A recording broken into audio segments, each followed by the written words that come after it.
Hi, class. So we're here with my other best friend. You guys met Bridget Betts already, one of our teachers that we had interviewed, and now you're seeing my other best friend. This is Taylor Morton, and she's going to talk about her specific program that she's in currently at CSUN. So take it away, Taylor. Hi, everybody. My name is Taylor Morton. I'm currently finishing up the student teaching portion of my early childhood special education teaching credential program at CSUN. It's going to give me a credential to work with children 0 to 5.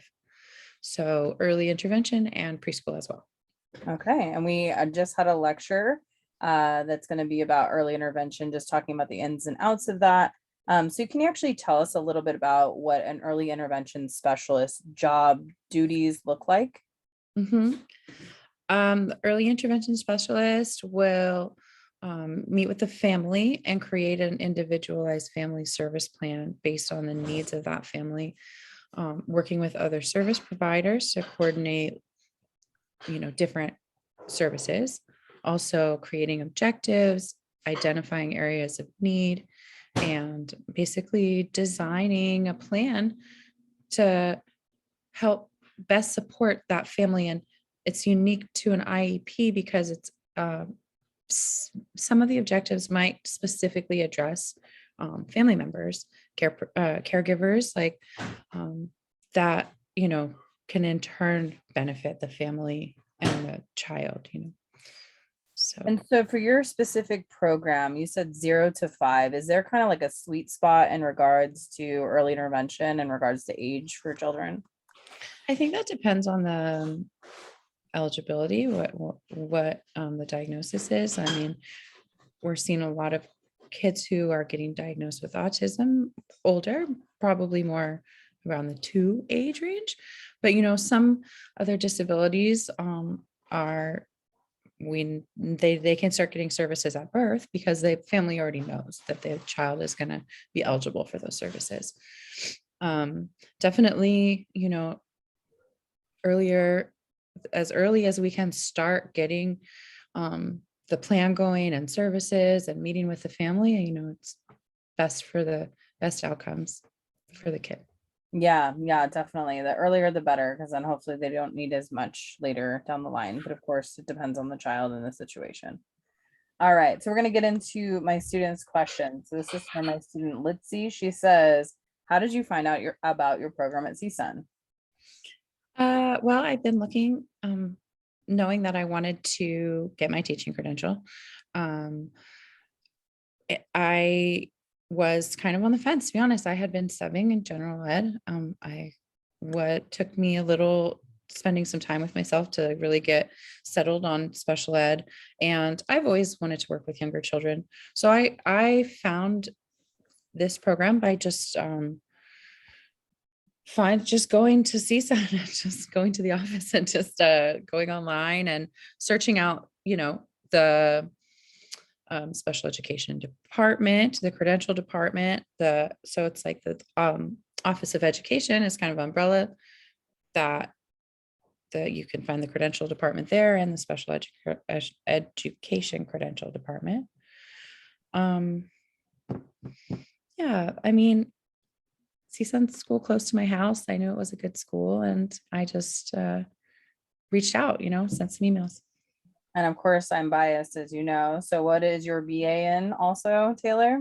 Child development. Yeah, that's right. So, and who helped you to get there with child development? But it's kind of the same story. When I mean, back in 2009, when I was like trying to decide I was going to maybe do early, the elementary education major for my bachelor's. And, Nikki definitely gave me some information that made me think I wanted to do child development. Yeah. And I'm glad I did. Definitely no regrets Gives you a there. really good base, right? So I know I'm biased, but I'm glad you did too. Let's see. Second question is, what were the requirements for you to get into your specific program? Like what did you have to do when you applied for that program? So you need to pass the CBEST which is like a basic skills test that all teachers have to take. Since you're working with younger, this age group, you don't have to do the CSET, which would make you, which is a requirement for the elementary age special education teaching credential or just general teaching credential, the single subject. So passing that requirement, the application process, oh man, it's been a while. It's been a while. I did an interview. I needed to, provide all my transcripts. You have to have a 2 point over 2 point. Oh, I don't want to say the wrong number. There's a GPA requirement that you have to meet as well. I don't know if I'm missing anything. Basically, the application process is pretty easy. The whole faculty is really available and helped me with that. There was a lot of support around that. And when I did the interview with Dr. Chai, who's one of my main professors and mentors, she was great. It was basically just about why I want to teach and my philosophy as an educator and a little bit about my professional background. Awesome. All right. Another one of my students, he says, this is Jose, he says, what's your favorite thing about early intervention? Well, I think that I like you going into someone's home and getting to know them and getting to know the family members. You really get an idea about the whole child. It's like not just their school experience. I love personally, my kind of niche is the little younger children. So, hanging out with babies is for me, but also, you're getting to know the whole family. I think that's my favorite part. Awesome. And then Jose's next question is, who is your role model? Oh, wow. Well, I mean, definitely, Nikki is definitely someone who I look up to for advice and just to talk through academic kind of issues, and she's very encouraging. I have some professors from my undergrad. I went to Humboldt State University up in Northern California. So I have, I'm in touch with some professors there, and they are also, role models of just what they did in the community. There's a smaller community, how they reached out, started schools, started programs, volunteer, coordinate all these cool programs just because they care, and it's really inspiring. Yeah, you had some awesome ladies behind you when you were at HSU. And even now, even Dr. Chai, when you're in your program now, you've had some really awesome mentors and professors that have your back, which I appreciate. But I'm glad that you have some really strong, awesome women in your corner to kind of help you get along through the process, through going through school, because it is tough. I definitely my professors have my back big time, and it's important and it helps a lot. Absolutely. Yeah. Going along with this, and I know we talk about this quite a bit. One of my students, Kiana, her question is it hard to keep everything balanced and organized? Be honest. Well, yes. Right now, I'm probably facing that specific challenge in the biggest way I ever have in my life. I'm a new mom, and my son is 1, and I haven't just working and finding time for school and to getting my assignments done, and it is challenging. And one thing that Dr. Chai and me spoke about last time we met kind of to discuss that very thing, she just showed she's so rad. Like, she showed me what she does when she's like, I felt overwhelmed, and this woman is like running this department. I mean, she's just a boss, and she's sharing about how she feels overwhelmed. So she makes a list and breaks it down, basically, and I've been doing that. So kind of mapping out the rest of my time, what I need to do every day just to keep myself organized, writing it down, making it small chunks, and, getting to cross something off that list every day. Yeah, help. that was actually her second question. Any tips to how to deal with that? So that's awesome. So, all right, let's see. All right, sorry, we asked a lot of those same questions. I want to make sure we have some time for some other ones. What is your goal next after completing your program? I am going to take a little time to be with my son and find him a really solid daycare. And once I feel comfortable there, I'm going to start applying and looking for work for the district. I'm interested in the stability and the benefits and the experience that I'll get, I think is really valuable. Beyond that, I'd love to like branch out and work for myself one day, maybe. I have this idea right now that's really cool that is really big in my mind for some reason, as I just learning more about inclusion. I'd love to be involved with or begin a fully inclusive preschool that was accessible, maybe on like a sliding scale or something. That'd be really cool. Yeah, maybe one day when I start my school, we'll add you as a preschool director, right? So Yeah. why not, right? Okay, another one. This is actually a good question. I like this one. It's from my student Hee Jung. She says, "What inspired you to choose and decide to pursue this career with working with children? Like more broad sense, not necessarily this specific program." Well, I started working with, it was kind of just like my roommate was like, "Hey, I got this job, I'm a special education teacher's aide." And I was working at Bed Bath Beyond at the time. And I was like, you know, I like kids. When I was younger, I was interested in like weirdly, like I would say like I want to be a midwife or like with something. And so there was that, I think I've always had that, been drawn to just observing development and being around young children. I find I get energy from that. I enjoy that. But yeah, once I got in that classroom and then that was 12 years ago in San Diego. I was living, yeah, and for the school district there. And I felt like this is what I want to do, professionally. Yeah. One of my students is kind of in the same vein. Her questions from Sitlali. She says, "What motivates you?" But I'm going to change it a little bit to what continues to motivate you to stay in the field.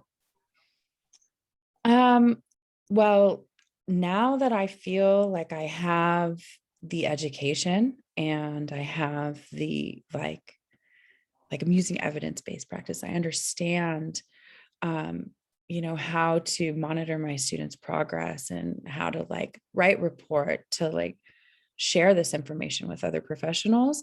I'm really excited to just jump in and like go to that next level. I think the learning is inspiring me. It's like, wow, like I feel so much more like a competent, capable educator now after completing this program. So you're not going to have imposter syndrome. I still have that. I'll probably have that. Everybody does when they Yeah, first but start in the field. It always is the same. So I read this really cool quote actually about that. And it said that just for you having imposter syndrome is like symptomatic of how much you hold your profession or in esteem, it's that important to you. So just something to think about. yeah, definitely. My student Chrissy says, "How long is your child development credential program that you're doing right now?" That is a really good question because before I started, I didn't know all the options that you could do. So there's a couple ways that you can complete this program. And I did it what they call the traditional path. And it took me 2 years, which is taking my time. I took 2 or 3 classes per semester. So, some students were taking 3 or 4 and probably completed it in a year and a half. There's, okay, now I keep forgetting. I think it's called, no, that's not it. There's also the internship program. So this is like you already are basically already teaching or work for a school. I think that you can like apply for the I don't want to get quoted on this, but you can do that in a year. And then there's another way that you can do it as well. There's a third option. I'm forgetting the acronym right now, but that you can do, it's accelerated. It takes a year as well. So we get like a year and a half or 2 years. Depending on how much time you put into it. So you're taking like 6 units per semester, it sounds like. Yeah, I did. I took 6, and then I think I dabbled in a third class one time. But yeah, for the most part, I took 6. The cool thing about the internship program too is that it's in concurrent with your work. So you get paid while you're doing it. Hey, Yeah. not a lot of internships are paid, so that's a big plus. That's a big thing. So all right, one of my students, Rachel, she says, this is interesting. What are your past and current struggles through your journey at CSUN? Yeah, a lot has changed. It's been like my life has changed significantly throughout this program. And I feel like I'm just kind of managing the newness of it. I'm a new mom. I'm going to have a new career. Things are looking, and, I'm looking to the future now. So, Lots yeah, of transitioning though. lots of transitioning. Yeah, lots of transitions, personal and I think professionally too. I feel like I'm transitioning into this, you know, new level. There's a bit of pressure. It's also a lot of excitement. Yeah, I think so too. I'm very excited for you. So that's for sure. All right. My other student, Brianna, she says, how many children do you see a week? Probably in your student teaching. So how many kiddos are in your class? Yeah. So, well, if we wanted the early intervention, when I did get to do my experience with the early interventionist, the woman who was my mentor there, she was doing full time, and she was seeing, I know that she was seeing multiple families a day.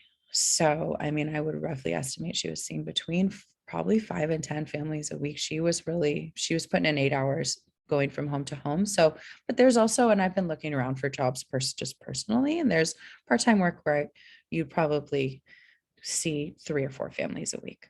Mhm. And then in my classroom right now, I'm working in a PALS classroom doing my student teaching. So that's preschool for all learners. So it's Mhm. like a moderate to severe, right? I don't know if that's correct, but that you would think of special ed classroom for preschoolers. And I think there can be like up to 12 students. There's 7 in our class right now. Okay. But you have 7 currently, but the ratio is up to 12, correct? Yeah, Okay. correct. Cool. I think 12, might have been 14. This is an interesting question. Okay. Also from Brianna, she says, what is your strategy when dealing with difficult discussions with parents or family of a child that you're working with? Yeah, that is definitely a challenging part of our work. Mm. Especially when, you grow to really care for, you know, you can't help but create relationship. Um, so I think that for me, it's getting to it is my strategy. That getting not. I think that since it is challenging for me, sometimes I find myself kind of going around what I really need to say. So I just say exactly, clearly, and directly with that what I need to say, and then kind of let them unpack that and just be there for them. Um, you know, um, I feel like most parents appreciate that. They want to know, Yeah. they want you to tell them what's up with their kid. Mhm. And then just letting them know, I think that's part of just going back to like the planning part, and, you know, how you can relate that back to like, how are we going to address this area of need or this concern or something that's challenging, what are we going to do to support your child, talking about solutions. Absolutely. All right. Yeah. And I'm gonna do the last question, Taylor, just letting you know. Mm, So one of my students, Tatum, she says, what was your favorite class during undergrad for your child development program? that's a really good question. I really like the class where we learned about positive behavior support and strategies to deal with challenging behaviors, because I feel like you know, I don't know, I feel like there was a time in my professional career, kind of winging it. You're like, okay, I'm following the role of the teacher and Yes. trying to, and getting strategies that are really, really researched and show there's data behind these strategies. They work, and they're positive experience where kids can, even with challenging behaviors, can have a positive experience at school. So that was a great class. I liked the language literacy class. We did a lot of like children's book and learned about dialogic reading. That was also really interesting. Awesome. Well, I want to thank you for taking the time today to interview with me.